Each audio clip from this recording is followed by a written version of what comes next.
Qual o motivo dessa mudança? Na verdade, desde a época que eu fazia faculdade, lá em 2010, já era sabido que não tem uma diferença muito grande entre a periodontite crônica e agressiva. Na verdade, elas têm o mesmo fator causal, são os mesmos micro-organismos, e o que difere é a resposta do hospedeiro a cada uma.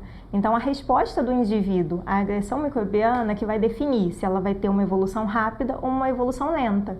Então, quando a gente dividia entre periodontite agressiva ou periodontite crônica, parecia que nós estávamos falando de duas doenças totalmente diferentes. E não é essa a realidade. Na verdade, são os mesmos micro-organismos, o tratamento é basicamente o mesmo. O que muda um pouquinho é o intervalo entre as consultas de uma doença ou outra, mas não tem uma diferença na causa.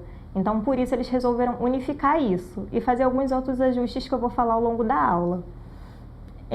E o que foi mudado em relação à classificação anterior? O que foi mudado é o mais importante, porque a partir de agora, vários concursos vão começar a exigir isso e são nessas questões que o candidato costuma errar, que ele vai naquele conceito antigo e ele esquece o que foi proposto agora, porque quem não é periodontista não tem o hábito de classificar as doenças periodontais constantemente.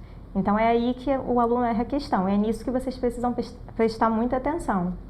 Bom, essa nova classificação surgiu porque a patogenicidade dos micro-organismos, na verdade, está mais relacionada com a capacidade inata inflamatória e imune do hospedeiro do que com a virulência. Essa é uma frase tirada do livro do Linde, e esse livro ainda utiliza a classificação antiga, mas desde essa época ele já acreditava nisso.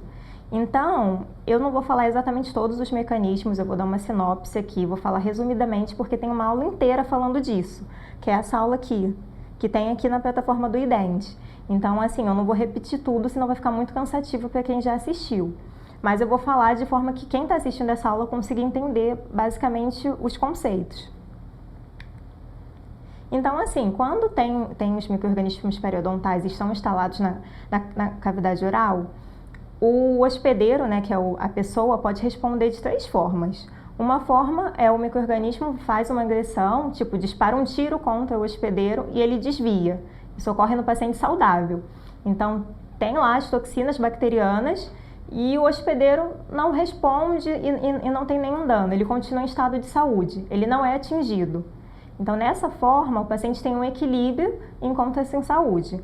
Quando as bactérias, os micro-organismos liberam fatores de virulência e o hospedeiro desenvolve uma resposta um pouco lenta, que é o que acontecia no caso quando a gente chamava de periodontite crônica, é como se ele estivesse respondendo de uma forma eficiente, mas não